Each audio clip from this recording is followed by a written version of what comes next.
नमस्कार। स्वागत है आप सभी का हमारे चैनल में। हम सुन रहे हैं पुस्तक सीता, जो कि लिखी है देवदत्त पटनायक जी ने। हम इसका खंड 2 पढ़ रहे थे, तो चलिए उसी को आगे पढ़ते हैं। ताड़का वध। आश्रम जाते समय विश्वामित्र ने राम और लक्ष्मण को अनेक मंत्रों का उच्चारण सिखाया, अनेक गुप्त मंत्रों की दीक्षा दी, जिनके बल पर वे अपने बाणों को प्रक्षेपास्त्रों में बदल सकते थे। उन्हें पशुओं, ग्रहों तथा तत्वों की शक्ति से अनुप्राणित कर सकते थे। राम ने सीखा कि बाण से किस प्रकार किसी वृक्ष को प्रज्वलित किया जा सकता था, धरती में बाण मारकर जल की धारा कैसे निकाली जा सकती थी, या वायु देवता को कैसे बुलाया जा सकता था। उन्होंने सीखा कि बाणों को किस प्रकार छोड़ा जाए कि वे किसी गरुड़ की तरह उड़ान भरे, किसी बाघ की तरह झपटे या हाथी की तरह हुंकार मारकर शत्रु को चूर चूर कर दे। जब वे अंततः सिद्ध आश्रम पहुंचे तो विश्वामित्र कुशध्वज को वहां देख सुखद आश्चर्य से भर उठे, जो विदेह की चारों राजकुमारियों के साथ वहां उपस्थित थे। हमारे वंश में कोई पुत्र नहीं है, किंतु जनक चाहते हैं हमारी राजकुमारियों को वन में हो रहे इस यज्ञ का साक्षी होना चाहिए। लक्ष्मण ने उन 4 विदेह राजकुमारियों को देखा, किंतु उन्हें भी राम की भांति वहां होने जा रहे यज्ञ में अधिक रुचि थी। तब उसे एहसास हुआ कि उसे तो जीवन में कभी बहन का स्नेह नहीं मिला। वह सदा भाइयों से ही घिरा रहा। वह सोचने लगा कि अगर किसी के पास खेल में साथ देने के लिए बहन भी हो तो उसे कितना आनंद आता होगा। विश्वामित्र के पुत्र पहले कभी राजकुमार थे, अब वे वल्कल वस्त्रों में थे। उन्होंने अपने गले और बाजुओं में बीजों को धागों में पिरोकर पहना हुआ था। उनकी पत्नियां चंदन का लेप लगाए पुष्पों की मालाएं धारण कर यज्ञ के आयोजन में अपने पतियों की सहायता कर रही थी। सारा प्रांगण मिट्टी से बनी ईंटों व पात्रों, लकड़ी के चमचों, सींग से बनी डलियां, बांस से बनी चटाइयों और मृग छालों से भरा हुआ था। 7 प्रकार के फल, फूल तथा पत्ते लाकर रखे गए थे। विश्वामित्र बोले, हमें अग्नि को बुलाने से पूर्व शक्ति को प्रणाम निवेदित करना चाहिए, क्योंकि यह यज्ञ इस वन को एक खेत में बदल देगा। आप वन को एक भगवती के रूप में क्यों संबोधित कर रहे हैं? सीता ने पूछा। विश्वामित्र जानते थे कि जनक पुत्रियां उपनिषदों की शिक्षा पा चुकी थी, इसलिए उन्हें अपना उत्तर सोच विचार कर देना था। उन्होंने शब्दों का सावधानी से चयन करते हुए कहा, क्योंकि मैं मन को एक पुरुष के रूप में देखता हूँ। हमारा यह मन प्रकृति को उसी तरह अपने वश में करना चाहता है जिस प्रकार एक पुरुष एक स्त्री को अपने अधीन करना चाहता है। यह मन प्रकृति पर उसी तरह स्वामित्व पाना चाहता है जिस प्रकार कोई पुरुष किसी स्त्री को अपने स्वामित्व में रखना चाहता है। इस प्रकार मेरा मन एक नर है तथा मेरे आसपास की यह प्रकृति एक मादा है। सीता ने पूछा, क्या आपने उनकी बात सुनी? अयोध्या के छोटे राजकुमार ने बड़े भाई से कहा। विश्वामित्र ने उनके प्रश्न को अनसुना सा किया। उन्हें बड़े भाई का उत्तर सुनने की जिज्ञासा अधिक थी। राम ने संयत स्वर में कहा, वह तो वाक्य का एक भाग्य है। ऋषियों ने सरलता की दृष्टि से मन को पुरुष तथा प्रकृति को एक स्त्री के रूप में वर्णित किया है। हमें इन बातों को शाब्दिक रूप से नहीं लेना चाहिए। विश्वामित्र इस उत्तर को सुन मुदित हो उठे। वे देख सकते थे कि सीता भी यह उत्तर सुनकर प्रभावित हुई। उनकी प्रसन्नता की भी एक वजह थी। ऋषियों जैसी सोच वाला कोई राजा खोजना इतना सरल नहीं था, खासतौर पर जब वह युवा, आकर्षक और वीर भी हो। विश्वामित्र सपत्नी यज्ञशाला में हवन कुंड के निकट बैठे और समिधा रखते हुए अग्नि प्रज्वलित की। राजकुमार और राजकुमारियां यज्ञ को मोहित होकर देख रहे थे। विश्वामित्र ने स्वयं को यजमान घोषित किया तथा देवों को आमंत्रित करने के लिए मंत्रोच्चार करने लगे। उनके पुत्र स्वर्ग के भगवान इंद्र, आकाश के भगवान सूर्य, चंद्रदेव चंद्रमा, वायुदेव वायु, जल के भगवान वरुण तथा अग्नि के भगवान अग्नि की स्तुति करने लगे। धरती पर रहने वाली इन शक्तियों को जागृत करना आवश्यक था, ताकि वे मिलकर उस वन को संरक्षित क्षेत्र बनाने तथा मन की उलझी गांठों को खोलने में सहायक हो सके। ज्यों ही चारों ओर मंत्रों का स्वर गूंजा तथा कुंड में अग्नि धधकने लगी, सीता ने दृष्टि उठाकर राम की ओर देखा। दोनों की नजरें आपस में मिली और उनके हृदय जैसे एक क्षण के लिए धड़कना ही भूल गए। सीता तत्क्षण दूसरी ओर देखने लगी। इसके बाद क्रोध से भरी चित्कारें गूंज उठी। पहले तो उनके धीमे सुरों ने विश्वामित्र और उनके पुत्रों के संवेद स्वर को दबाना आरंभ किया और बाद में वे उनके सुरों पर हावी होती चली गई। कुछ ही क्षणों में वे सुर सारे आश्रम में गूंज रहे थे। सीता अनेक ऋषियों से भेंट करती रहती थी, इसलिए उन्हें कई भाषाओं का ज्ञान था। उन्होंने राक्षसों की ओर से उठ रहे उन स्वरों का अर्थ जान लिया। हम उसी तरह विश्वामित्र का सिर काट देंगे जैसे शिव ने ब्रह्मा का सिर काट दिया था। हम विश्वामित्र के यज्ञ को उसी तरह नष्ट कर देंगे जिस तरह शिव ने दक्ष के यज्ञ को नष्ट कर दिया था। हम संस्कृति को यह अनुमति नहीं देंगे कि वह प्रकृति को नष्ट कर दे। जनक पुत्री, क्या तुम उनकी बोली को समझ सकती हो? विश्वामित्र ने कहा।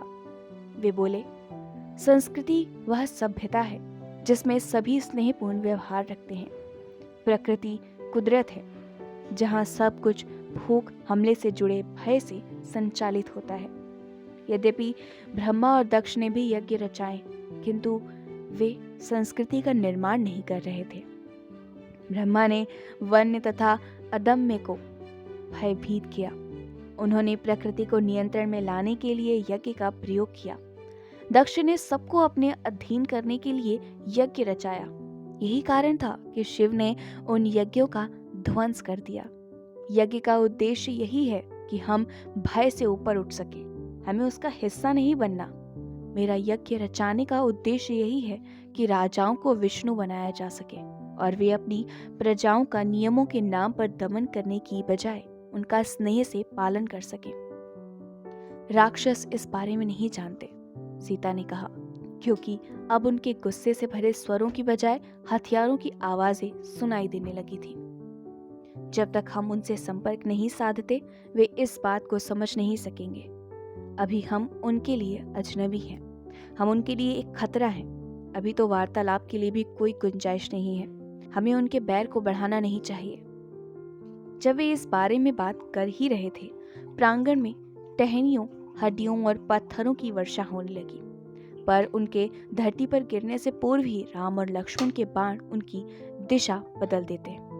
विश्वामित्र बोले, अब उन मंत्रों की शक्ति को प्रयुक्त करने का समय आ गया है जिनकी शिक्षा तुमने मुझसे पाई है।